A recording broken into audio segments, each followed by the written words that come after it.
Chapter 6. Mary stays at the Manse. The Mance children took Mary Vance to church with them the next day. At first Mary objected to the idea. "Didn't you go to church over harbour?" asked Una. "You bet. Mrs. Wiley never troubled church much, but I went every Sunday I could get off.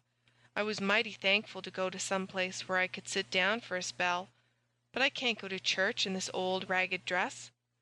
This difficulty was removed by Faith offering the loan of her second best dress. "It's faded a little, and 2 of the buttons are off, but I guess it'll do. I'll sew the buttons on in a jiffy," said Mary. "Not on Sunday," said Una, shocked. "Sure, the better the day the better the deed. You just give me a needle and thread and look the other way if you're squeamish." Faith's school boots and an old black velvet cap that had once been Cecilia Meredith's completed Mary's costume, and to church she went. Her behavior was quite conventional, and though some wondered who the shabby little girl with the Mance children was, she did not attract much attention. She listened to the sermon with outward decorum and joined lustily in the singing. She had, it appeared, a clear, strong voice and a good ear. "His blood can make the violets clean," caroled Mary blithely. Mrs. Jimmy Milgrave, whose pew was just in front of the Mance pew, turned suddenly and looked the child over from top to toe. Mary, in a mere superfluity of naughtiness, stuck out her tongue at Mrs. Milgrave, much to Una's horror. "I couldn't help it," she declared after church. "What did she want to stare at me like that for? Such manners! I'm glad I stuck my tongue out at her. I wish I'd stuck it out farther. Say, I saw Rob McAllister from over harbour there. Wonder if he'll tell Mrs. Wiley on me." No Mrs. Wiley appeared, however, and in a few days the children forgot to look for her. Mary was apparently a fixture at the Manse, but she refused to go to school with the others. "Nope, I've finished my education," she said, when Faith urged her to go. "I went to school 4 winters since I come to Mrs. Wiley, and I've had all I want of that. I'm sick and tired of being everlastingly jawed at 'cause I didn't get my home lessons done. I'd no time to do home lessons." "Our teacher won't jaw you. He is awfully nice," said Faith. "Well, I ain't going. I can read and write and cipher up to fractions. That's all I want. You fellas go and I'll stay home. You needn't be scared I'll steal anything. I swear I'm honest." Mary employed herself while the others were in school in cleaning up the Manse. In a few days it was a different place. Floors were swept, furniture dusted, everything straightened out. She mended the spare room bed tick. She sewed on missing buttons. She patched clothes neatly. She even invaded the study with broom and dustpan and ordered Mr. Meredith out while she put it to rights. But there was one department with which Aunt Martha refused to let her interfere. Aunt Martha might be deaf and half blind and very childish, but she was resolved to keep the commissariat in her own hands, in spite of all Mary's wiles and stratagems. "I can tell you, if old Martha'd let me cook, you'd have some decent meals," she told the Mance children indignantly. "There'd be no more ditto, and no more lumpy porridge and blue milk either. What does she do with all the cream?" "She gives it to the cat. He's hers, you know," said Faith. "I'd like to cat her," exclaimed Mary bitterly. "I've no use for cats anyhow. They belong to the old Nick. You can tell that by their eyes. Well, if old Martha won't, she won't, I s'pose. But it gets on my nerves to see good victuals spoiled."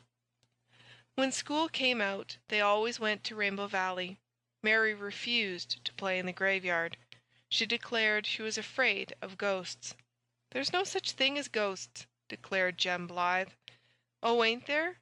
Did you ever see any?" "Hundreds of 'em," said Mary promptly. "What are they like?" said Carl.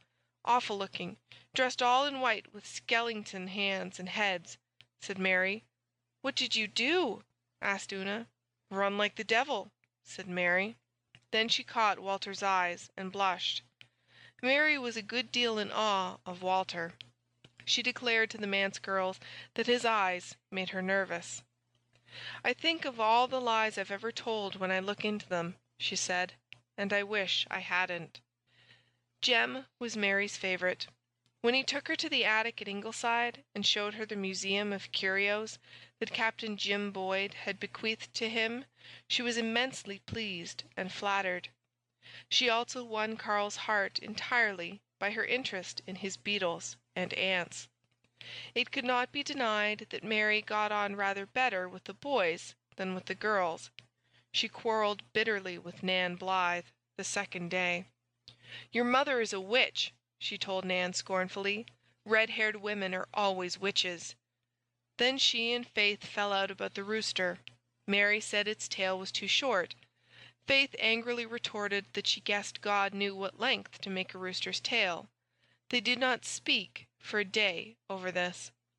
Mary treated Una's hairless, one-eyed doll with consideration, but when Una showed her other prize treasure, a picture of an angel carrying a baby, presumably to heaven, Mary declared that it looked too much like a ghost for her.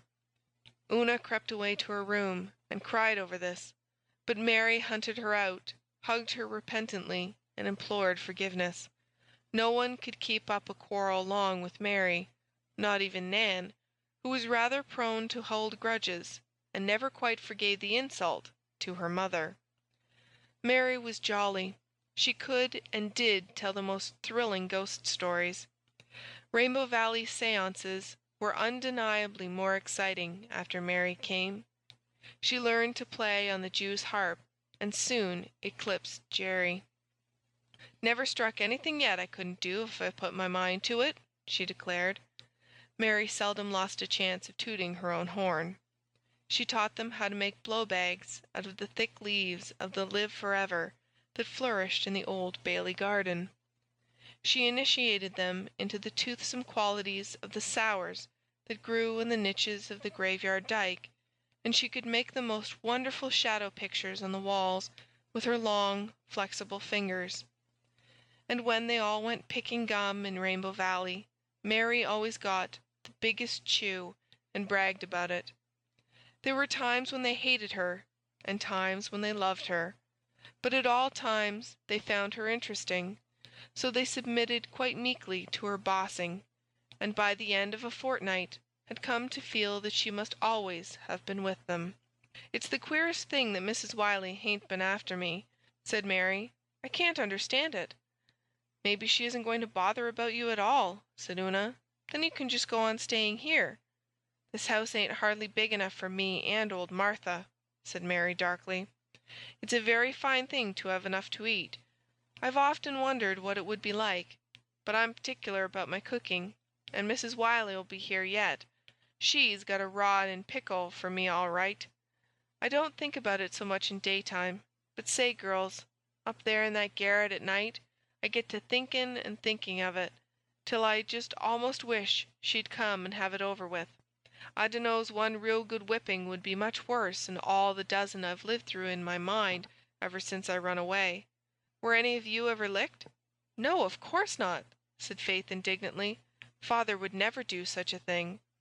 "You don't know you're alive," said Mary with a sigh, half of envy, half of superiority. "You don't know what I've come through, and I s'pose the Blythes were never licked either." "No, I guess not. But I think they were sometimes spanked when they were small." "A spanking doesn't amount to anything," said Mary contemptuously.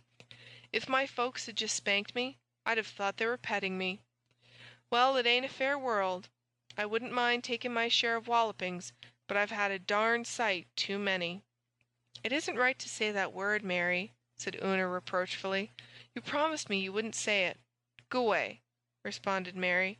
"If you knew some of the words I could say if I liked, you wouldn't make such a fuss over darn. And you know very well I hadn't ever told any lies since I come here." "What about all those ghosts you said you saw?" asked Faith. Mary blushed. "That was different," she said defiantly. "I knew you wouldn't believe them yarns, and I didn't intend you to. And I really did see something queer one night when I was passing the over-harbor graveyard, true's you live.